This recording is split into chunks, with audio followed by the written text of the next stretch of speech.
Bueno, pues buenos días a todos. Quería en esta ocasión compartir un sumario, un resumen en español de otro de los capítulos de mi libro, que se publicará por una editorial académica en el Reino Unido, pues dentro de unos meses.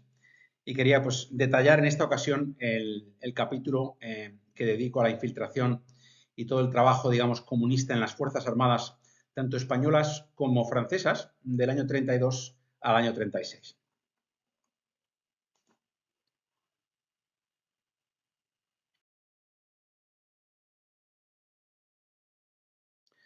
Vamos a empezar simplemente compartiendo los temas a tratar hoy.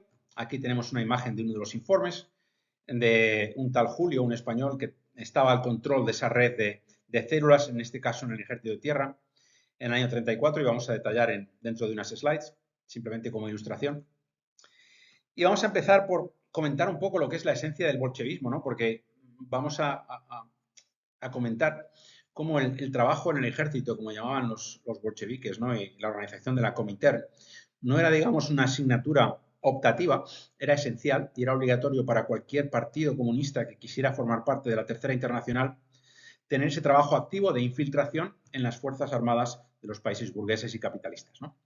Y bueno, digamos que hacemos un estudio comparativo transnacional en Francia y en España, tiene todo el sentido del mundo porque eran dos partidos, el francés y el español, que tenían una relación muy cercana.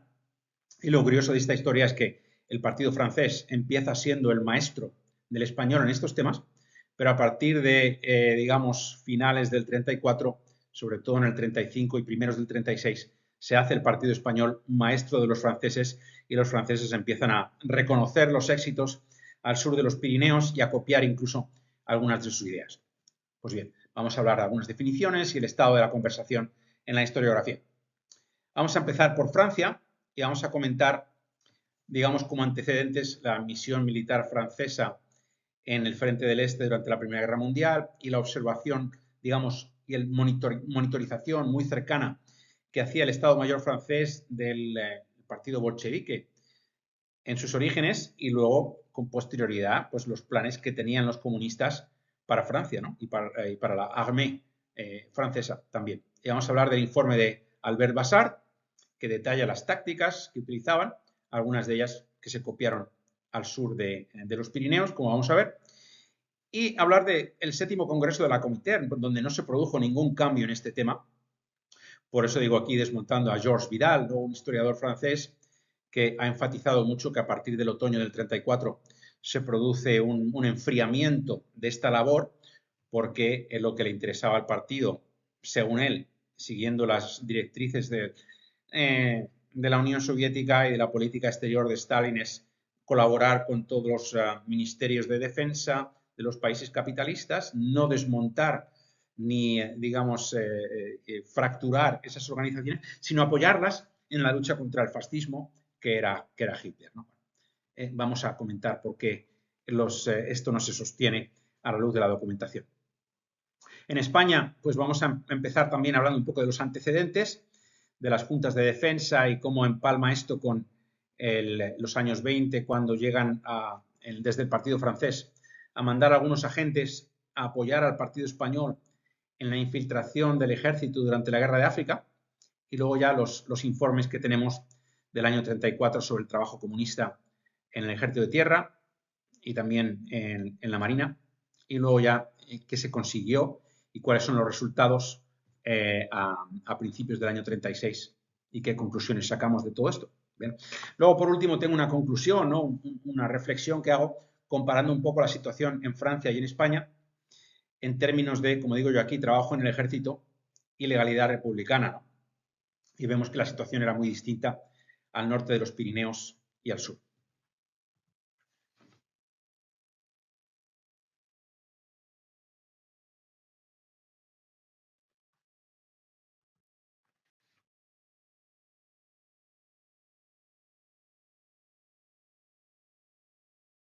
Pues bien, digamos que el trabajo en el ejército no era, digamos, como hemos dicho, una asignatura optativa para los comunistas. Digamos que desde Lenin era una parte esencial de la preparación para la revolución y la insurrección armada. Y aquí simplemente pongo dos ejemplos de dos libros.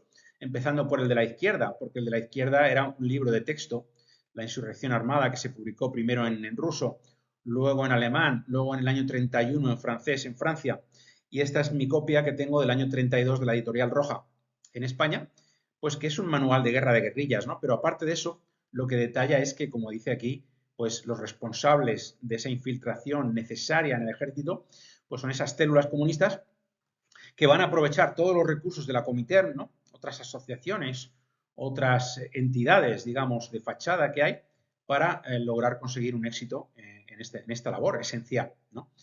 El librito de la derecha, más que un manual, es un folleto que detalla el ejemplo concreto, digamos, de fraternización de los soldados franceses con los miembros del partido durante esas marchas de febrero del año 34, en el que los miembros del Partido Comunista Francés y de su organización de veteranos, perfectamente controlada por ellos, pues lograron, digamos, confraternizar, como decían ellos, con los soldados que acudieron a París pues a sofocar aquello donde ya había habido varios muertos y tal.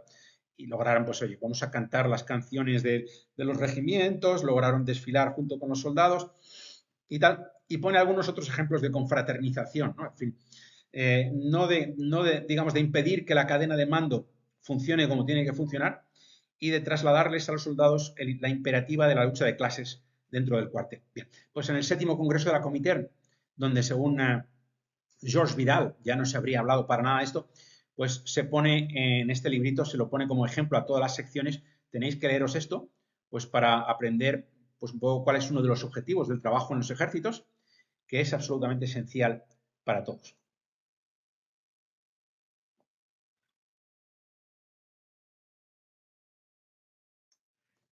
Y digamos que los bolcheviques eran muy listos en esto, ¿no? Se tenían muy estudiado lo que es el ciclo de vida del soldado y tenían desarrolladas una serie de acciones, de tácticas orientadas a cada una de las fases de ese ciclo de vida, ¿no? Pues como diríamos aquí en España, el momento inicial en el que los quintos se les llama a filas, se les llama para irse al cuartel y pues ahí pues hay un momento en el que los quintos del pueblo van a la estación de tren o de autobuses, pues ahí hay que empezar a tocarles, a reunirnos con ellos, a establecer contacto. Luego descubrimos en dónde van a hacer la fase del campamento, de instrucción y tal, para aprender a descubrir, oye, qué es lo que os preocupa, tal cual, cómo es la vida dentro del cuartel durante la fase del campamento. Y luego ya cuando se pasa a la fase definitiva de la instrucción, ya en una base militar, vamos a trabajar en crear células, es decir, pequeños grupos en los que, bueno, vamos a pretender que somos un club de deportes, por ejemplo, o que somos el club de los que venimos de Castilla la Vieja, por ejemplo, o de la región de Burdeos, ¿vale? O los que somos aficionados a la caza, o lo que sea. Y luego a partir de ahí empiezan a explicarles los temas típicos para la agitación comunista en los cuarteles, es decir, problemas entre comillas, ¿no? Oye, ¿qué es lo que más os molesta? Pues que la comida en el cuartel no me gusta. Vale, pues vamos a protestar, vamos a hacer una huelga de hambre y sobre todo temas como las maniobras, ¿no? Oye, maniobras brutales que nos están matando, ¿no? A hacer kilómetros y tal. Y luego al final, el objetivo final es lo que importa aquí, ¿no?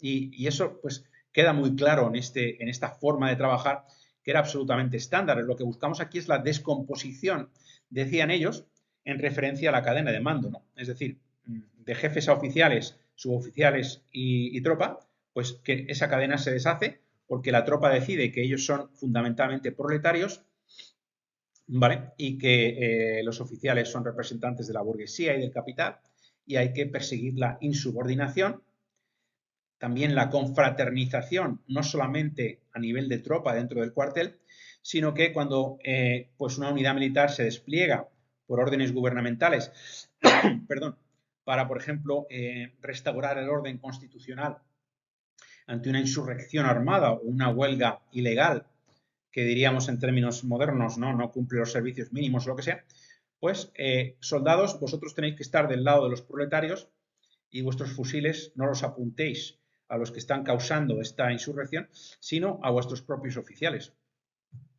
Y el objetivo final era el derrotismo revolucionario del que habla Lenin y es la tarea fundamental y el objetivo fundamental aquí. Y es decir, los bolcheviques, ¿no? Y Stalin lo repite múltiples veces en su periodo también.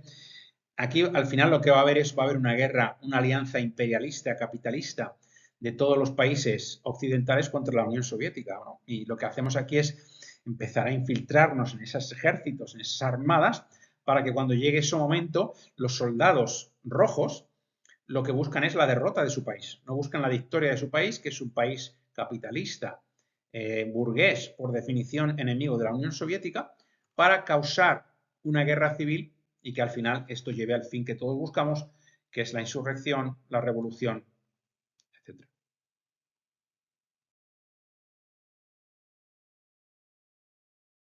Bien, pues en España tenemos un ejemplo clásico, ¿no? Y está muy bien documentado y quería comentarlo aquí, que es el caso de Fernando Claudín, muy conocido porque acabó siendo historiador del comunismo como movimiento, ¿no? Bueno, el primer documento que pongo ahí arriba es una copia de una comunicación cifrada que traducía y archivaba el gobierno británico, la inteligencia británica, en este programa de MASC, con K al final, que simplemente era la monitorización de todas las comunicaciones cifradas entre la Comiter y todas sus secciones, ¿no? Incluida la española, y en este caso es una comunicación a la KIM, es decir, a la Organización de Juventudes de la Comintern en Moscú, en el que le dice, oye, decirle al señor Claudín que tiene que volver a España porque le toca hacer la mili, literalmente, ¿vale?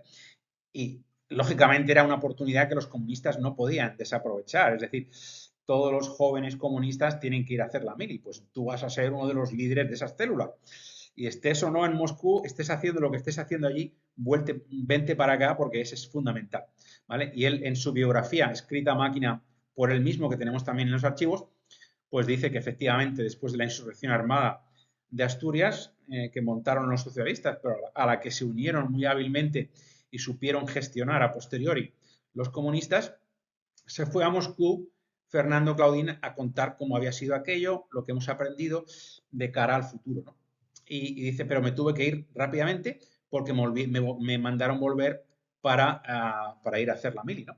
Y él cuenta aquí que estuvo en el 11 Regimiento de Artillería Ligera en Burgos y que fue, lógicamente, hizo su labor y fue el creador de esas células en ese regimiento que luego se esparcieron a otros. Me parece un ejemplo fantástico por lo bien documentado que está y nos da una idea de la prioridad que daban los comunistas a este tipo de trabajo.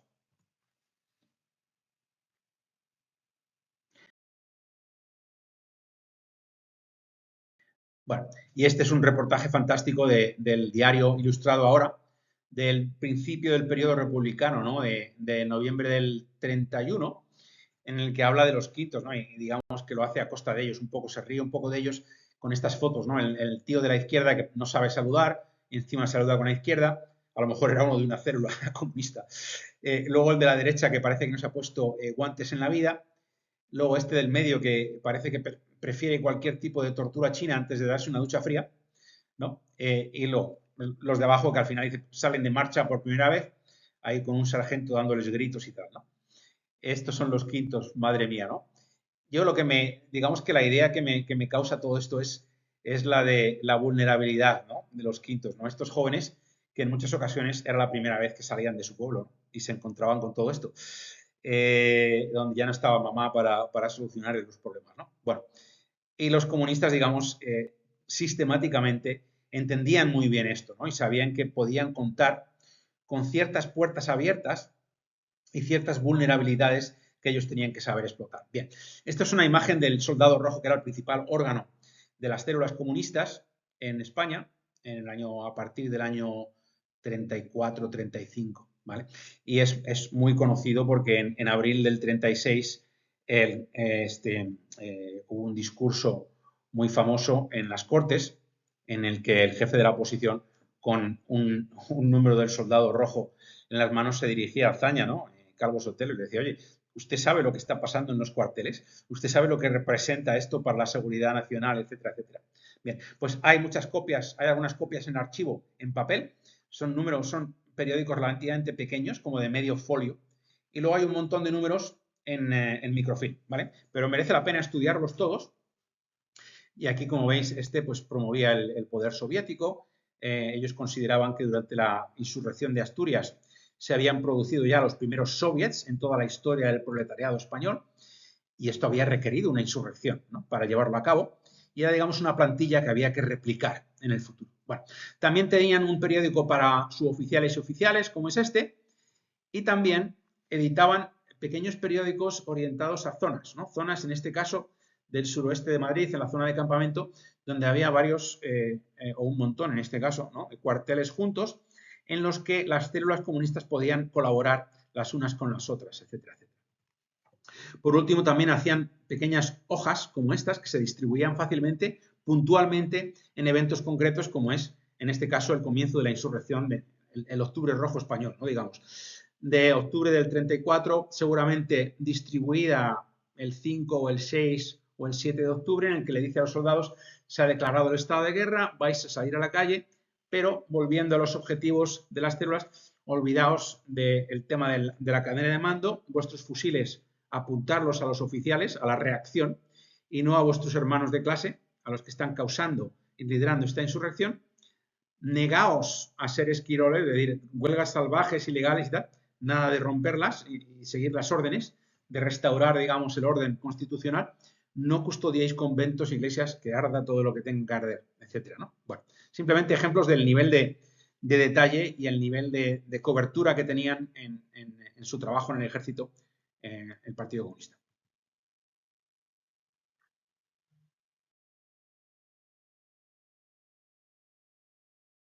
Pero bueno, lo importante es, y me gusta comentarlo siempre, ¿no? ¿Qué es lo que aporta esta investigación basada en fuentes primarias a la historiografía, ¿no? ¿Qué sabemos, digamos, que antes no se supiera o que antes no se hubiera digerido, digamos, lo suficiente, ¿no? Y el primer tema es este, ¿no? Y al que le interese el tema de la seguridad colectiva, entre comillas, y digamos, el tema de la política exterior de la Unión Soviética en el periodo interbélico, pues sugiero que veáis los otros dos vídeos y también la charla que di en la Fundación Gustavo Bueno, donde se me preguntó sobre este tema, ¿no? Pero en general, digamos que existía un consenso bastante generalizado entre los historiadores de que en el periodo entre las dos guerras mundiales, a partir del 35, pues la Unión Soviética, digamos, hizo un giro en el que dejó de ser, digamos, promotora de las insurrecciones armadas y las revoluciones de carácter bolchevique en todo el mundo, porque de repente lo que les preocupaba era el régimen de Hitler y buscaban aliarse de alguna forma con las potencias, en este caso de Europa Occidental, para juntos unirse en esta seguridad colectiva contra Hitler, ¿no? La realidad es bien distinta, como he dicho en otras ocasiones. Stalin nunca dejó de buscar un pacto con Hitler en esos años, incluidos pactos de naturaleza militar.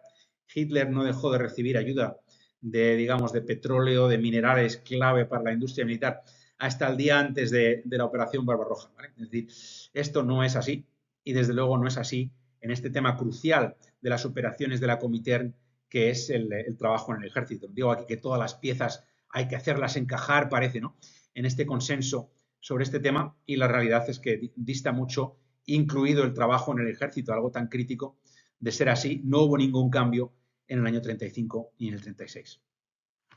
Es decir, esto consistía en minar la seguridad nacional, ¿no? Era algo verdaderamente crítico y en esos 2 años en concreto, en el 34 y en el 35, existía un consenso total en los gobiernos republicanos francés y español en cuanto a la seriedad y a la criticidad de esta amenaza bolchevique en ambos países, ¿no?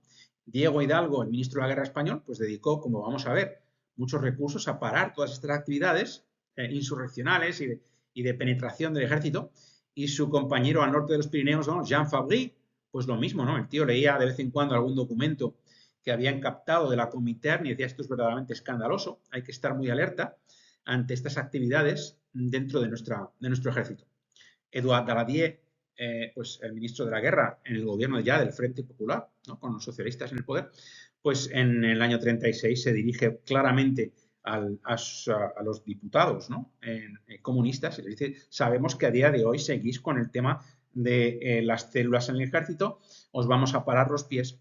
Bueno, al sur de los Pirineos, a partir del año 35 y sobre todo a partir de la primavera del 36, pues cambia mucho la situación y dista mucho de haber, digamos, este muro de contención en torno a las instituciones republicanas, a las esencias del Estado, digamos, pero lo que vamos a detallar un poco más adelante.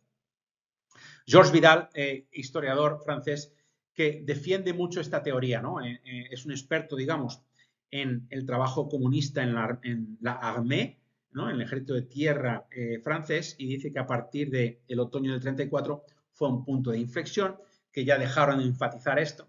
Y yo detallo en este capítulo que no es así y que la documentación, digamos, no apoya para nada esta teoría, sino más bien lo contrario, incluida también la hemeroteca, por ejemplo, y los récords de los debates parlamentarios de Daladier con los comunistas, etc. En España, digo yo aquí que no se ha profundizado para nada en esto, y bueno, se puede culpar en parte pues a que se suele citar, por ejemplo, el libro de Enrique Lister, en el que habla de su trabajo como líder de estas células comunistas en el ejército a partir del año 35, pero bueno, Lister escribía, digamos, con su agenda muy específica, además hablaba, digamos, ya del pasado con una especie de memorias muy politizadas, él enfatiza siempre la lucha por las libertades y tal, y bueno, hay que, digamos, que leerlo de una manera muy crítica que no se suele hacer aquí. Y por otro lado, el trabajo de Herbert Southworth, ¿no?, que lo he comentado en algún detalle en el trabajo que publicó Aportes, revista de Historia Contemporánea, el año pasado. Él dedica todo un volumen a desmontar, ¿no?, y a criticar justamente, ¿no?, la no veracidad o la asumida veracidad de unos documentos que se produjeron dentro del régimen de Franco a los comienzos, que hablaban de un complot comunista, ¿no?, en España en la primavera del 36, como justificación, digamos, del alzamiento militar. Y entre otras cosas, se hablaba de que había agentes de la Comintern en España, de que había unos planes insurreccionales y también de que había unos planes de infiltrarse en las Fuerzas Armadas, ¿no? No era necesario dedicar un volumen a cuestionar la veracidad de unos documentillos, diríamos, que no tienen ni firma, ni aparato crítico de fuentes, de notas de página, ni están firmadas por ningún autor, no tienen credibilidad alguna. Pero la cuestión que hay que hacerse, la pregunta que hay que hacerse es, ¿hay algún apoyo documental, por ejemplo, en los archivos, de alguno de esos temas que defienden esos, digamos, pseudo documentos o no? Lo que yo defiendo es que sí había, efectivamente, esa documentación que tenemos que tener en cuenta. Es un trabajo, como digo, en los archivos y enfatizo pues varias áreas a lo largo del libro de la operativa de la Comintern en España siempre antes de la Guerra Civil, enfatizando este efecto de red, y es decir, la operativa de la Comintern en España, también en el ejército, no dependía solamente de los pocos de miles, bueno, en principio del 36 ya no eran tan pocos, pero digamos que simplemente los afiliados del PC, ¿vale? Eso es un mito, ¿vale? La Comintern no trabajaba así, trabajaba en base a crear toda una red de organizaciones que en España era muy amplia, ya desde finales del año 32, con, por ejemplo, oficinas del Socorro Rojo en cada capital de provincia, estaban los amigos de la Unión Soviética, estaban diversos comités antifascistas, ¿no? Estaban pues grupos de intelectuales, etcétera, etcétera, etcétera, ¿no? Luego todo un proceso de infiltración en la OGT con los grupos de oposición sindical revolucionaria, y vamos a ver en este capítulo que todos ellos apoyaban también el trabajo en el ejército, como dicen los comunistas.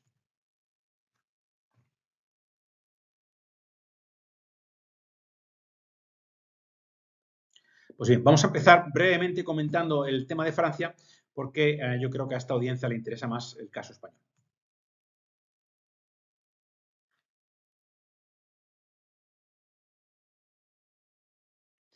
Pero bueno, como antecedentes en el caso francés, pues comienzo con este mapa de lo que era el Frente del Este durante la Primera Guerra Mundial y el hecho de que el ejército francés había creado un grupo de 80 oficiales que formaban esta misión militar francesa en San Petersburgo, cuya misión sobre todo era supervisar la estabilidad del Frente del Este, ¿no? Porque lo único que preocupaba a Francia en ese periodo es que el Frente del Este siguiera siendo estable, que los rusos lucharan a capa y espada, porque cualquier problema en el Frente del Este iba a permitir a los alemanes, a los poderes centrales, redireccionar un montón de divisiones a Francia y a Bélgica, que era lo que ellos querían. Bastante tenemos aquí como para que se nos venga toda esta potentísima fuerza que tienen los alemanes dedicada a derrotar a Rusia, ¿no? Ya en la zona de Prusia Oriental, etcétera, etcétera, ¿no? Pues bien, aquí en este mapa vemos pues que digamos que a partir de la revolución, la primera revolución, la de febrero-marzo del 37, del 17, que digamos que los franceses veían con una cierta neutralidad, ¿no? Porque bueno, veían bien que cayera la dictadura, digamos, de los zares, pero por otro lado, lo único que les preocupaba es que el gobierno provisional seguía comprometido con la guerra, ¿vale? Entonces, bien por ahora. Pero claro, aquí vemos estos iconos aquí de color rojo, que vemos aquí en Vitebsk, Novgorod, Moscú, etcétera, dice aquí acciones revolucionarias en la Armada, en el ejército y en la Marina rusas al comienzo del 17. ¿Vale? Y luego vemos estas líneas de puntos que van en dirección al este, es decir, dirección errónea, ¿vale? Y dice aquí deserciones, ¿no? Motines y deserciones en el ejército y tal. Y aquí es cuando ya saltan las alarmas en esta misión militar francesa, porque dicen, cuidado, que esto va por mal camino, y luego ya cuando llegan los bolcheviques, dan su golpe de Estado en octubre del 17, pues ya abiertamente dicen, nosotros nos vamos de esta guerra, intentan negociar con la Entente durante 3 meses, pero bueno, al final firman la paz en Brest-Litovsk, que es una derrota, ¿vale? Admitida, y pierden 1/3 del Imperio ruso, pero al final los aliados, y en concreto los franceses, lo ven como la clásica puñalada en la espalda, y encima había sido apoyado por los alemanes, el famoso tren blindado de Lenin hacia Rusia, etcétera, etcétera, ¿no? Pero claro, lo que preocupa aquí a los franceses es no solamente, digamos, que ven cómo se crea el ejército rojo, ¿no? Con Trotsky a la cabeza, y que ven que es un ejército insurreccional, revolucionario, sino que además en el propio ejército francés empiezan a reproducirse esos motines y esas deserciones inspiradas por los bolcheviques, ¿no? Bueno, aquí el embajador francés en Rusia, ¿no? Loudon, escribe este trabajo en el que habla de su periodo como embajador y decía, entre otras cosas, Francia está en estado de guerra, no contra Rusia, contra el bolchevismo, dice, ¿no? Luego, en los años mediados, finales de los años 20, lo detallo en el libro, un ministro francés acaba pronunciando aquella famosa sentencia, ¿no? El comunismo, voilà l'ennemi, ¿no? Ahí está el enemigo, y no es solamente ya el comunismo, digamos, bolchevique en Rusia, sino que es un comunismo que se nos ha venido a casa y que representa un peligro para la seguridad nacional de Francia, ¿no? Se crea todo un programa de monitorización en Francia, en París y allá donde hubiera fuerzas militares, en Alsacia, Lorena, en los arsenales, para monitorizar la actividad, los intentos comunistas de infiltrarse en los arsenales y en las bases militares, y en concreto hay un plan para la defensa de París y dice contra el enemigo interior. El enemigo interior no es otro que las fuerzas, digamos, comunistas en Francia, que incluían, por ejemplo, una organización de veteranos perfectamente controlada por el partido. Bueno.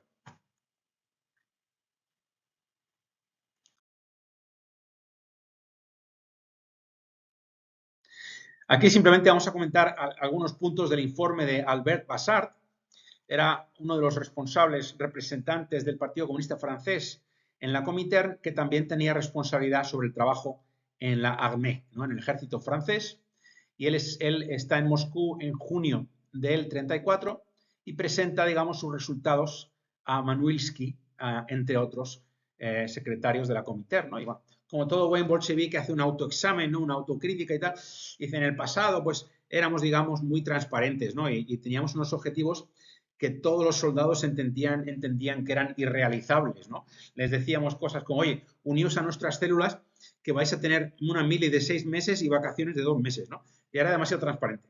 Luego pasamos a ser muy conservadores y a nadie le interesaba aquello, ¿no? Bien, hemos aprendido a escuchar y a entender qué es verdaderamente lo que preocupa a los soldados y a orientar nuestra agitprop a esos temas y empezar por ahí a crear células. Y dice, sobre todo en la región de Alsacia y Lorena, donde tenemos células en varios de los regimientos, ¿no? Es decir, máxima preocupación, máxima alerta, en este caso para el ejército francés, porque, bueno, en gran medida la Primera Guerra Mundial se había luchado para recuperar Alsacia y Lorena, ¿no? Y, bueno, después de 1 millón de muertos, no, digamos que les preocupaba enormemente que de repente hubiera células comunistas apoyando el separatismo en esas regiones, ¿no? Después de toda la sangre que había corrido. Bueno, Bassart detalla algunas tácticas que aplican y que acaban siendo, como veremos más adelante, una especie de plantilla que se aprovecha al sur de los Pirineos, ¿no? Porque era culturalmente pues, muy relevante para nuestro país. Bueno, tenían, entre otras cosas, en la primera fase del ciclo de vida del soldado, una actividad que llamaban el vino del adiós, ¿no? Es decir, allá donde se despiden los quintos, ¿no? De sus familias y tal, y van a subir al tren, tenemos allá a nuestras juventudes, a nuestras organizaciones de veteranos, a la gente del partido y tal, que les damos unas copas de vino, ¿no? Y les decimos, oye, estamos con vosotros, vais a sufrir, ¿no? Este servicio militar, pero bueno, dame tu contacto, dame dónde está tu regimiento, tu dirección, y vamos a seguir en contacto y vamos a apoyar todo lo que necesites. y a partir de ahí les daban instrucciones. Dice Bassart que incluso utilizaban a las chicas, ¿no?, de las juventudes como trampa, ¿no?, como dicen en inglés, ¿no?, honey trap, ¿no?, la trampa de la miel, ¿no?, para engatusar, digamos, a los soldados, ¿no?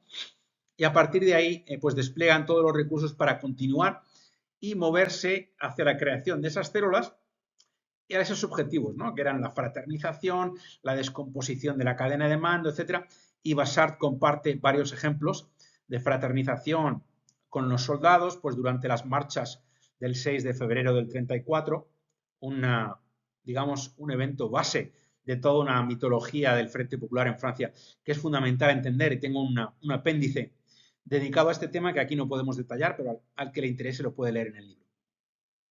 Y luego, bueno, el profesor Georges Vidal, entre otras en la Universidad Paul Valéry en Montpellier, su tesis doctoral estaba dedicada a esto, ¿no?, al trabajo comunista en las Fuerzas Armadas francesas, y su visión muy parcial, pues resumida, es que a partir, como digo, a partir del otoño del 34, los comunistas dejan de estar interesados en la infiltración y en la descomposición de las Fuerzas Armadas francesas y pasan, junto con todas las secciones de la Comiter por toda Europa y por todo el mundo, a apoyar a los ministerios de defensa, porque lo que quieren es que nos unamos todos contra el peligro de la Alemania nazi, ¿no? Pero bueno, no se sostiene esta teoría a la luz de la documentación, y bueno, él se apoya en un discurso de André Marty en el septiembre del 34, pero como detallo en el libro, y aquí no puedo contar todo, pero digamos que cuando lees ese discurso en su integridad y en su contexto, dice justamente lo contrario de lo que argumenta Georges Vidal y detalla los éxitos conseguidos en la infiltración y la importancia de continuar por ese mismo camino. Luego, en el 35, se consigue por parte de los comunistas esta unidad de acción con el ala más izquierdista y más revolucionaria del socialismo francés. Y lo curioso es que cuando vemos los detalles de la documentación, que está también en los archivos, parte de esa colaboración y de esa unidad de acción era el trabajo de infiltración en la armée francesa, es decir, continuidad, no descontinuidad. El séptimo congreso de la Comiter, donde según Georges Vidal ya es un punto de inflexión definitivo, pues hay documentación tanto pública, que está disponible para que lo lea Georges Vidal cuando le interese leerlo, el discurso de Dimitrov, en el que habla en concreto de Francia y de España y dice hay que continuar porque el mundo se dirige a una alianza de todas las potencias capitalistas, burguesas, contra la Unión Soviética, y el derrotismo revolucionario es un objetivo que necesitamos conseguir, pero para llegar a eso hay que trabajar en la infiltración de todas estas fuerzas armadas. Es decir, hay continuidad y luego hay una serie de documentos secretos que los hemos detallado en el primer capítulo, que lo publico Aportes el año pasado, en el que se distribuyen sin publicarse estas tareas militares a todas las secciones que implican la obligatoriedad de continuar con toda esta labor militar. Bueno, esta es, digamos, la portada del Notre Bulletin, digamos que el órgano de las células comunistas en los cuarteles franceses, en los que ponían ahí en la cabecera pues el cuarto párrafo de las condiciones para unirse a la Comiter, que obliga al trabajo en el ejército, y aquí un documento relativo, como he dicho, a la unidad de acción con los socialistas, en los que se obliga a continuar con esas infiltraciones, con el vino del adiós, etcétera, etcétera, etcétera.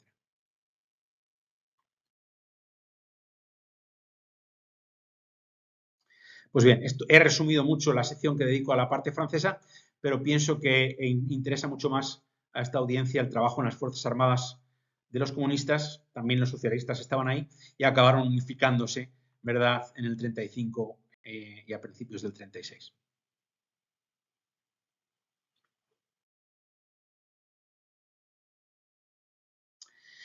Pues bien, digamos que como antecedentes, solo puedo decir que el que no lo haya leído merece la pena comprar y leer el libro de Roberto Villa, 1917, Estado catalán, Soviet español, en el que habla de las juntas de defensa, entre muchas otras cosas, ¿no? A mí me interesa el tema de las juntas porque planteo en el capítulo que lo que quedaba de las juntas de defensa, los junteros, sobre todo de los suboficiales, los sargentos junteros, que era, digamos, la parte más radicalizada, más bolchevique, y lo decían abiertamente, promovían los soviets en sus publicaciones, era una especie de puente entre los años 20 y los años 30, ¿no? Y entre el año 31, cuando llega la República a España. Y hablo también de la guerra de Marruecos, en la que pues, los franceses, los comunistas franceses, mandan a algunos agentes a apoyar a sus camaradas españoles a infiltrarse en esas fuerzas españolas que se dirigen al norte de Marruecos a pelearse contra Abdelkrim y sus fuerzas, ¿no? Y se dedican a ir a los puertos de embarque y, bueno, a todo ese ciclo de infiltración que hemos comentado. Y luego comento aquí, pues, en los comienzos de la República, ahí está Manuel Azaña como ministro de la Guerra y él crea este gabinete militar. Sugiero yo que no era un buen comienzo para ganarse a las Fuerzas Armadas, digamos, para la causa republicana, después del periodo monárquico y tal, pues porque los individuos que se seleccionan para este gabinete militar no eran precisamente los que tenían la carrera militar más exitosa, sino precisamente justo lo contrario, ¿no? Y eran, pues, gente, digamos, con una orientación muy política y muy doctrinal y con muy poco conocimiento técnico, ¿no? El ejército español en el 31 necesitaba una modernización, desde luego, ¿no? De valores, si quieres, de política, pero también técnica y de equipamiento. Y el señor Azaña no sabía mucho de esto y tampoco este gabinete militar. Yo recomiendo en relación a este tema el libro de Justo Alberto Huerta, Gobierno y Administración Militar en la Segunda República, que detalla todo esto, ¿no? Pero bueno, aquí tenemos este primer informe de un tal Julio, ¿no? Y él dice, yo solamente trato la gestión de las redes de células en el ejército desde 7 de enero, cuando tomé el control del 34, al 7 de marzo del 34, cuando me detuvieron, ¿vale? Entonces, a mí me interesaba saber quién era este Julio, y gracias a la fecha que nos da, pues metiéndome en la hemeroteca, tras algunas horas de esfuerzo, pues te encuentras con este artículo que te detalla, pues, que efectivamente hubo esta detención de una célula comunista en un café de la calle Mayor de Madrid, y estaba entre ellos este Julio Suárez Rodríguez, que era, pues, el que escribe este artículo, ¿no? Como gran jefe de las células comunistas a principios del año 34 hasta su detención. Bueno, y él, como a veces caen en la tentación de hacer algunos gerentes, digamos, empresariales, cuando escribes tu informe y acabas echando la culpa de todos los problemas que te encontraste al gestor anterior, ¿no? No hablas quizás de los desafíos que había y tal, sino todo culpa de este Alfredo, que es el que estaba antes, que no gestionaba bien, digamos que había células que se ponían en contacto con la casa madre y no se les contestaba, no había un control, digamos, continuado y tal, pero yo he arreglado todo eso, ¿no? He tomado una serie de medidas, sobre todo el control bisemanal de los especialistas. ¿No? Recordáis que en la Troika había uno de las juventudes, uno del partido y uno que era el técnico, ¿no? El que sabía de armamento, de táctica y tal. Era un tío súper importante y él les está monitorizando bisemanalmente, pues con una serie de objetivos, digamos, difíciles, pero también realizables, ¿no? Y les presiona, sobre todo, a empezar una lucha despiadada, retórica solamente inicialmente, cuando se pueda, también de otra forma, contra los jefes, contra los oficiales. Él crea todo un programa de formación para asegurarse de que las células entienden cuál es el objetivo final, volviendo a las primeras diapositivas que he mostrado. Bueno, también dice que en Granada cuentan ya con 6 o 7 células. En Badajoz dice que casi todos los cabos son simpatizantes nuestros. Y en Madrid, que era la zona donde siempre tuvo mayor fortaleza esta organización de células comunistas, en el 31 regimiento tenemos 7 células, también tenemos 2 en ferrocarriles, hay otra de sargentos, tenemos 2 tenientes, etc. Bueno, 3 tenientes. Es decir, a cualquier organización, digamos, comunista en cualquier país de la Europa occidental, si le dieran a elegir, oye, ¿en qué región quieres tener más penetración, más éxito? Siempre habrían escogido, lógicamente, la capital del Estado, porque ahí también está el ministerio, etcétera, etcétera. Bueno, el efecto de red en Madrid, por repasar el tema en el que siempre pongo énfasis yo, ¿no? Aquí Julio dice que las células de fábrica y también los grupos de oposición sindical revolucionaria en los sindicatos de la UGT también han apoyado, ¿no? Y apadrinan algunas de estas células del regimiento, es decir, apoyan con fondos, con recursos. Dice, las juventudes han hecho algo, pero tienen que involucrarse más aún.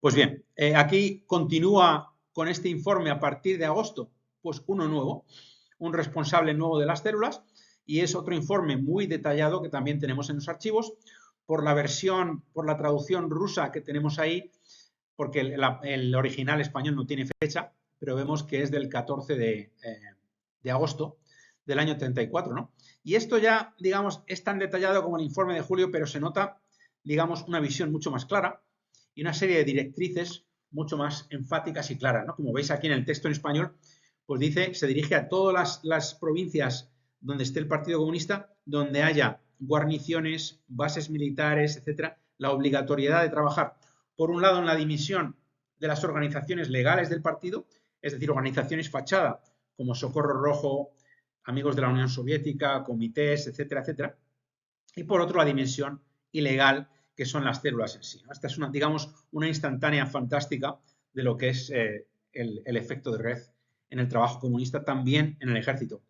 Y él sigue el modelo francés y lo dice abiertamente, ¿no? Tenemos una serie de plantillas que nos vienen de nuestros camaradas al norte de los Pirineos, que nos vienen fenomenal, porque son cosas ya probadas, ¿no? El vino de Nadios, le había dicho Manuilsky, ¿no? A Bassart, ¿qué francés es esto que os habéis inventado? Pues resulta que también era español, ¿no? Yo me imagino, en nuestro caso, acompañado con una tapita, ¿no? De chorizo, por lo menos, ¿no? Y le dice, añade que también tienen programas para darles un pequeño apoyo económico, ponerles pisos y tal, y también explicarles cuáles son los temas de agitación, ¿no? Es decir, un buen comunista lo que tiene que hacer es escuchar. No vengas con ideas premeditadas, pero sí te digo por adelantado que en los cuarteles lo que suele funcionar es lo típico. Hablar de la comida, lo mala que es la comida del rancho, que no es como el cocido de mi madre que me hacía en el pueblo, etcétera. Las maniobras, que esto es insoportable de ir con una mochila y una ametralladora, ¿no? Marchando ahí kilómetros y kilómetros. Y tenéis que trabajar a partir de esos temas que pueden unir a los soldados, pero el objetivo final es la insubordinación, sobre todo el impedir a toda costa las maniobras, ¿no? O cualquier tipo de ejercicio militar, que van a ser oportunidades para desobedecer, digamos, fraternizar, es decir, darte cuenta de que tú eres un proletario y estos jefes tuyos son burgueses y son tus enemigos, ¿no? Y sobre todo concentraros en los especialistas, ¿no? Dice aquí los snipers, ¿no? Los francotiradores, artilleros, etc. Y luego un tema interesante es que está escrito esto en agosto del 34, es decir, a 2 meses de la insurrección armada que lideraban los socialistas, que estaban los socialistas en proceso de acopiar armas, dar formación, preparar toda la táctica asociada a esta insurrección, pero los comunistas sabían de qué iba el tema, ¿no? Y estaban hablando con ellos, ¿no? Vittorio Codovila habla de que meses antes hablaba con Caballero, hablaba con Margarita Nelken, y por fin el partido, por fin la Comiter, dio su apoyo en la última hora a que los comunistas se unieran a las alianzas obreras, por utilizar el término más friendly de los comunistas, las alianzas obreras y campesinas, y al final se metieron de cabeza, ¿no? Y lograron, pues, coger armas donde no las tuvieran y digamos que liderar militarmente, sobre todo en Asturias, pero sobre todo liderar el relato, ¿no? A posteriori.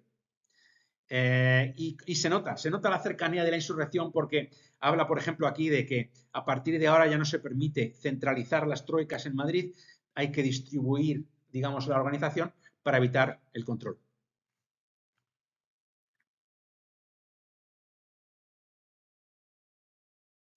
Bien, un tema importante, las maniobras de septiembre del 34, porque, claro, era la instrucción de la Comiter, ¿no? Y de las células, hay que evitar las maniobras. Diego Hidalgo, el ministro de la Guerra, en su librito que escribió, digamos, un libro de digamos, autodefensa, autojustificación, ¿no?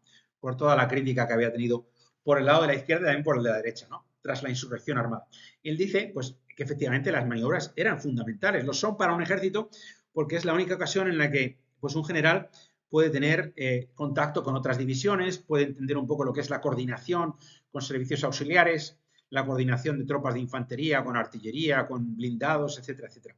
Y por otro lado, en cuanto a, digamos, las instituciones del Estado, el respeto a las instituciones, dice Hidalgo, la suspensión de las maniobras, como empujaban los comunistas y los socialistas a que hiciéramos, hubiera representado la quiebra del poder y la impotencia del gobierno de la República. Y efectivamente así era, ¿no? Pero detalla cómo tuvo que luchar contra viento y marea para poderlas realizar y por esta infiltración sistemática, tanto de socialistas como de comunistas, que cada vez estaban más coordinados entre ellos, siguiendo el patrón comunista, que era el que estaba mejor definido.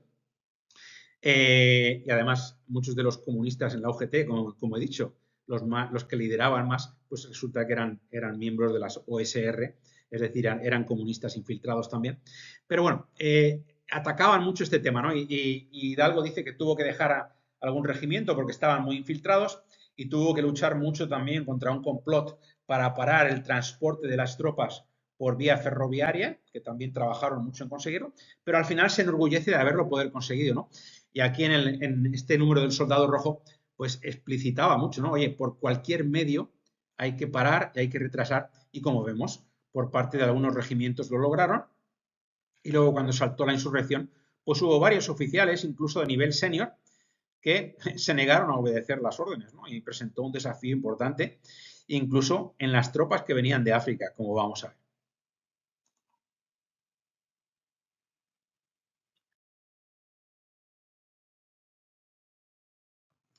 Muy brevemente, el trabajo en la Armada, ¿no? Porque tenemos también este informe en los archivos del camarada Espada, ¿no? Que no es otro que Manuel Espada Peregrino, que aquí, digamos que con un cierto sentido del humor, escribe este informe también de muchas páginas, muy detallado, al liderazgo del partido y también al liderazgo de la Comiter, sobre cómo fue el proceso de infiltración en los buques de la Armada a partir del año 32, ¿no? Y él los detalla, ¿no? Y empieza preguntando, ¿no? De forma retórica, ¿es cierto eso que dice la derecha, ¿no? De que el coco del comunismo estaba metido en los buques de la Armada, ¿no? Él viene efectivamente, así era, no era ningún coco, era la realidad, tal como decía la derecha, ¿no? Y habla de que a partir del 32 estaban ahí, ¿no? Dice que cuando llegó la insurrección en el 34 ya la mayoría de los cabos estaban tocados por estas células y hubo en concreto en el almirante Cervera, que era uno de los buques que transportaba a los regulares de África hacia Asturias, pues hubo una reunión que él detalla porque estuvo presente, ¿no? Y fue uno de los organizadores de esta reunión entre las células comunistas del buque y el teniente coronel López Bravo, que era el jefe de un batallón de regulares, ¿no? Y bueno, él, tras esa reunión, explicó que efectivamente sus hombres iban a confraternizar, ¿no? Y que los causantes de la insurrección armada iban a ser considerados como los hermanos proletarios y él no iba a obedecer las órdenes de los burgueses y tal. Bueno, y el ministro de la guerra, en cuanto le llegó viento, le llegó el rumor de este tipo, pues dedicaron un esfuerzo enorme cuando ya estaban volando las balas de artillería en Asturias y en otros lados, a identificar dónde está ese buque, pararlo y bajar al teniente coronel López Bravo a tierra para evitar males mayores, ¿no? Y efectivamente así, da una idea un poco del desafío real que representaba este trabajo comunista, incluso en las fuerzas que venían de África, que se suponía que eran, ¿sabes?, fuerzas muy profesionales y tal.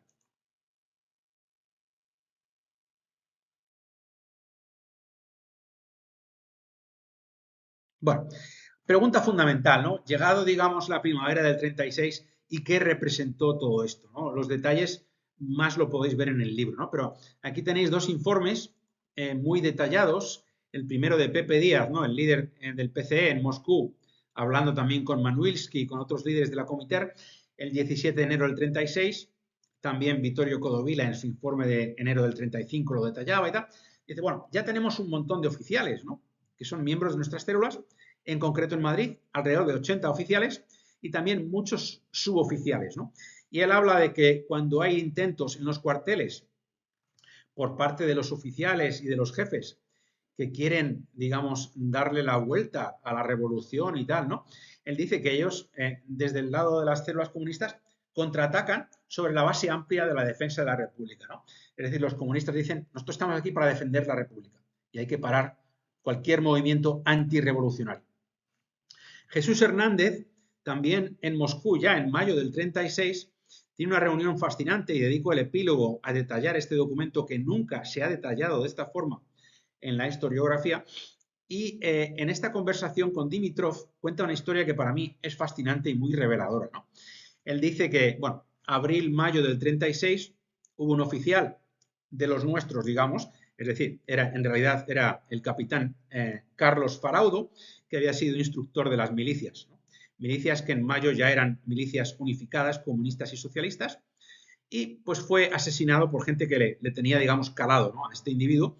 Y Jesús Hernández les dice, y yo fui al entierro, y llego al entierro y me encuentro con que hay un montón de oficiales y con que desfilan las milicias armadas, obreras y campesinos. Es decir, aquí no desfila ante el cadáver el ejército, desfilan las milicias, ¿no? Y dice él, yo di un discurso a los oficiales, es decir, el líder del PCE, sección española de la Comiter, les da una charla a los oficiales allí reunidos ante el féretro del que había sido el instructor de las milicias, ¿no?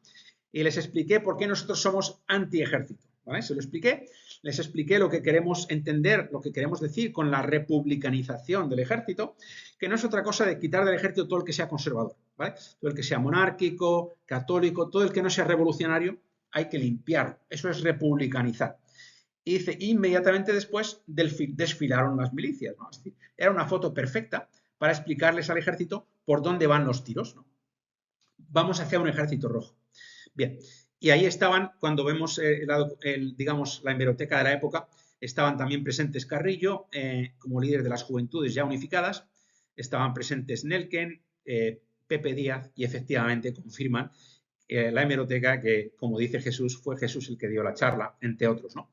Y bueno, en resumen, que es una táctica fantástica, que le está dando muchos resultados, reorientar las células que ya hay, que como hemos dicho en Madrid son ya significativas, cambiarlas y hacer las células abiertas, ¿no? Ya tenemos al Frente Popular en el poder y son células ahora de comités antifascistas, es decir, los comités antifascistas que creó la Comintern en España en el año 33 con mucha ayuda externa y comento en el segundo capítulo, que es un artículo que publicó Aportes este año, cómo fue esa actividad y esos gastos que comenta Willy Mutzenberg, cómo estuvo encantado en financiarlos, esos comités antifascistas, pero los convierten a las células ya en comités antifascistas muy amplios, ¿no? Porque lo que quieren es ampliarlos ya a los republicanos, a la gente de hazaña, etcétera, etcétera.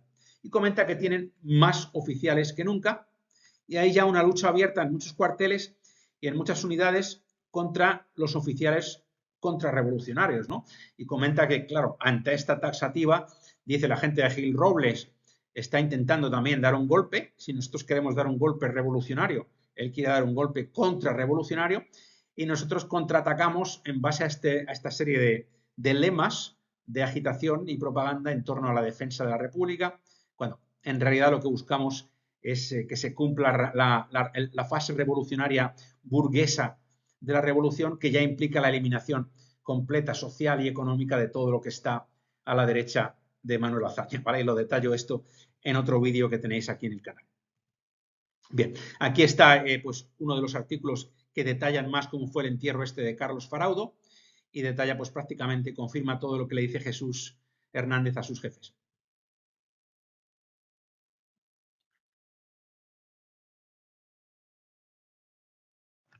Pues bien, es evidente que en España había células, tanto en el ejército de tierra como en la marina, en la armada, desde el año 32, ¿no? Y esa es la realidad que vemos confirmada en los documentos y en los archivos.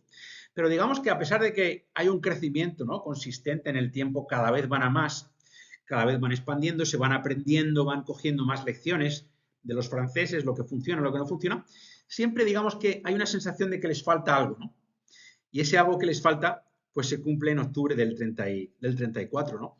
Y me recuerda pues a un diálogo muy conocido, ¿no?, en mi película favorita, ¿no?, de Hollywood, ¿no?, que es La lista de Schindler, y esta ocasión en la que la mujer de Oscar pues viene a verle, ¿no?, desde Checoslovaquia, viene a Cracovia a visitarle y ya se encuentra con que su marido es un hombre de negocios de éxito, ¿no?, a costa de los judíos de Cracovia, ya tiene su fábrica operativa, ¿no?, haciéndole cazuelas para la Wehrmacht y para las SS a costa de la mano de obra gratis de los judíos, ¿no? Y le dice, querida, pues imagínate todos los intentos que tuve yo, ¿no?, de tener éxito en los negocios, ¿no? Cuántas cosas, ¿no? Pues resulta que el error no era mío, no era yo el que me estaba equivocando, ¿no? Resulta que es que siempre me faltaba algo. Le dice ella, ¿y qué es lo que te faltaba? Dice él, la guerra. ¿No? O sea, Oscar Schindler, él lo reconoce, ¿no? Es un tío que se beneficia de la guerra a costa de las víctimas y tiene un éxito enorme, ¿no? Tiene verdaderas maletas de dinero, ¿no? Bueno, digamos que él va a tener una conversión moral, ¿no?, en breve. Pero me recordaba esto porque efectivamente al trabajo militar de los comunistas y también de los socialistas, lo que les faltaba era el Octubre Rojo español, porque a partir de ahí hay, digamos, hay un antes y un después, ¿no?, a pesar de todos los éxitos conseguidos del 32 al 34.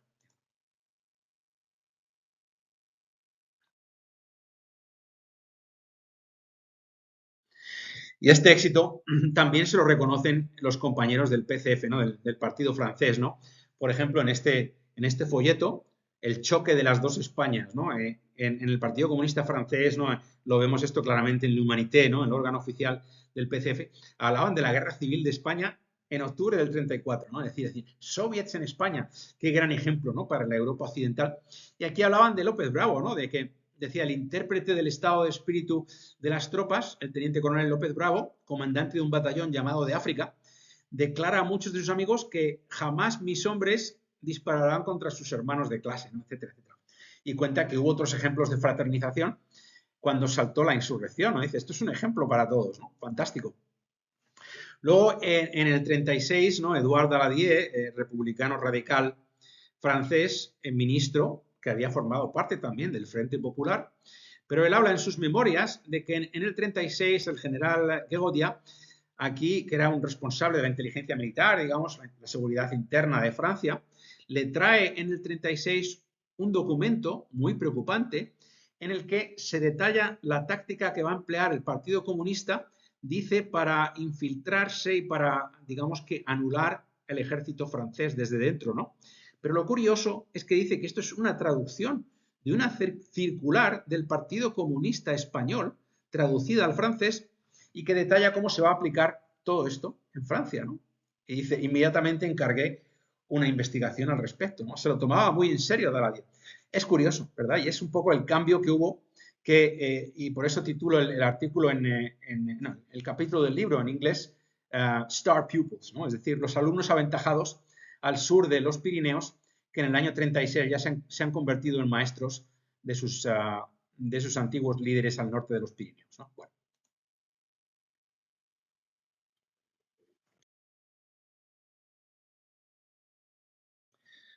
Ya concluyendo el tema, ¿no?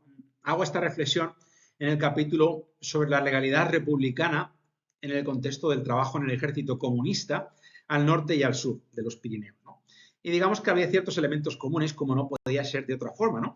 Ambos, PCF y PCE, eran secciones francesa y española, respectivamente, de la Internacional Comunista, de la Tercera Internacional, y era absolutamente obligatorio trabajar, pues, de acuerdo con esos manuales, con esas buenas prácticas, estaba todo perfectamente planificado, muy bien orientado. Cualquier, digamos, analista de negocios diría, es efectivamente como lo tienes que hacer. Aquí tienes el ciclo de vida del soldado y aquí tienes las acciones encaminadas a cada una de esas fases, ¿no? Pues bien, aquí tenemos a Alberto Assar, el líder durante algún tiempo que reportaba sobre sus actividades en el 34 a Moscú, y en España, pues aquí pongo a Enrique Lister, que tomó el control en el 35, simplemente porque los anteriores, ¿no? Julio y etcétera, no son gente conocida. Yo espero que a partir de ahora, con toda la documentación que tenemos, empiece a serlo más, ¿no? Y esto, digamos, que es el elemento común, ¿no?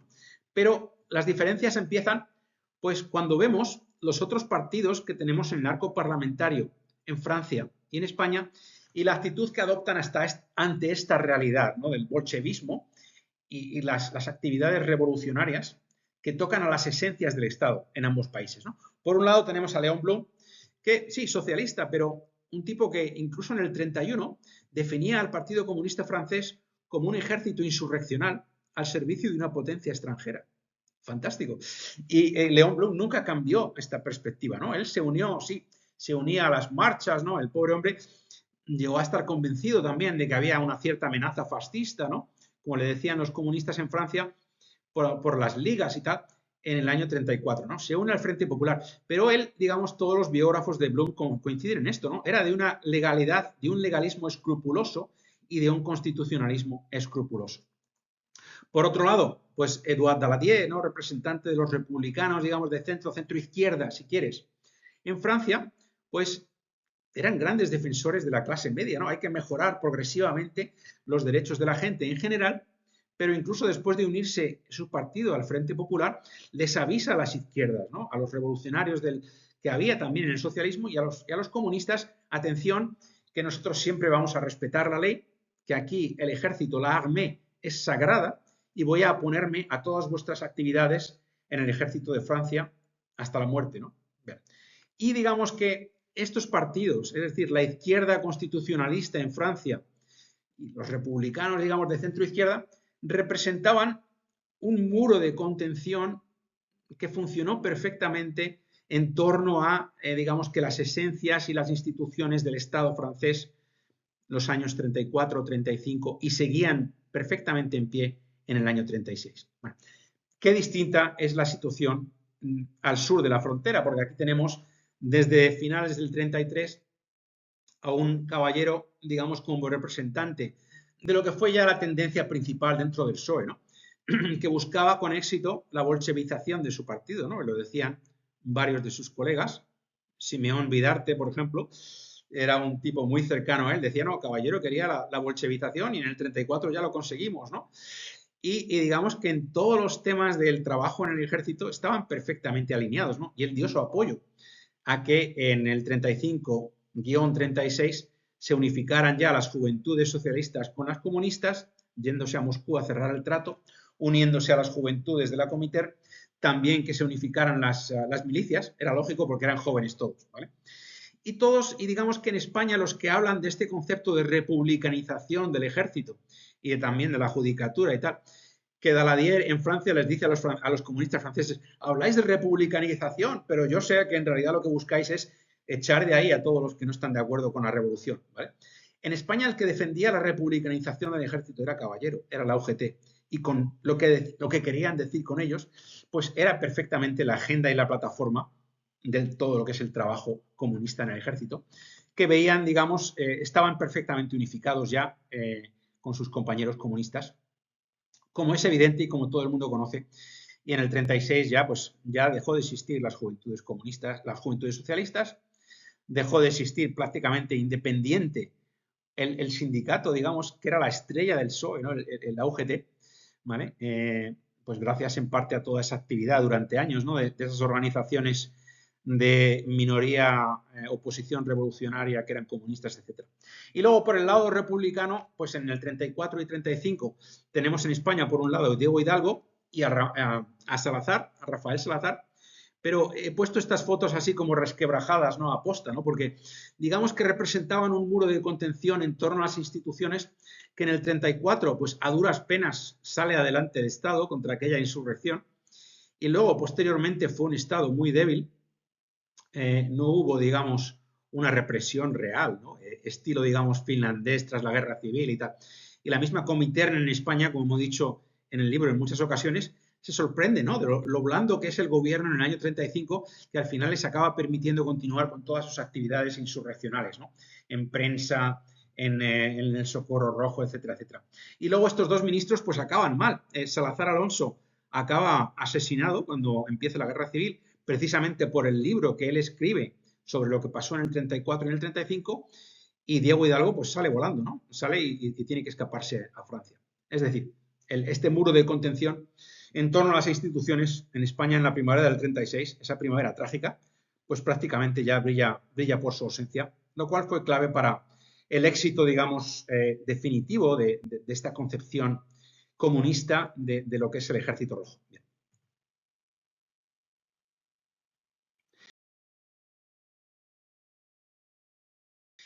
Y por último, pues esta dimensión, digamos, militar del trabajo comunista, del trabajo de la Comintern en España, pues lleva una primavera trágica, ¿no? En términos de Gil Robles y de otros, ¿no? Y aquí, por ejemplo, tenemos el discurso que dio pues Calvo Sotelo, como he dicho antes, ¿no? El 15 de abril del 36, lo reporta ABC el 16, si no me equivoco, literalmente con un número de soldados rojo en la mano, ¿no? Le dice Azaña, ¿se da usted cuenta de lo que está pasando? Que estamos minando las esencias del Estado que no le pertenece a usted solamente, que nos pertenece a nosotros, ¿no? Dice, también, igual que a usted, ¿no? El Estado que sirve de baluarte al orden social en el que queremos vivir no solo es de usted, sino también nuestro. Si el gobierno cae en indecisiones que permiten que en la fortaleza del Estado se entrometan de manera tortuosa los que lo quieren arrasar, estamos dispuestos a oponernos por todos los medios, ¿no? En esta ocasión, Gil Robles acaba citando en ese mismo día en su discurso a Calvo Sotelo, ¿no? A pesar de que, digamos que tenían ciertos desacuerdos, ¿no? Gil Robles era mucho más posibilista ante el régimen republicano y tal.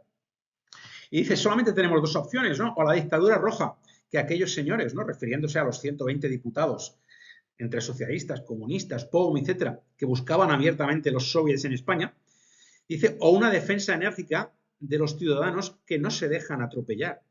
Literalmente, esas eran las opciones a las que se presentaban, ¿no? En resumidas cuentas, digamos que el trabajo comunista, esa dimensión final que comento aquí, de la operativa de la Comintern en España, representaba pues un peligro y una amenaza verdaderamente crítica para las instituciones y para el Estado español. Y espero que haya resultado interesante para vosotros.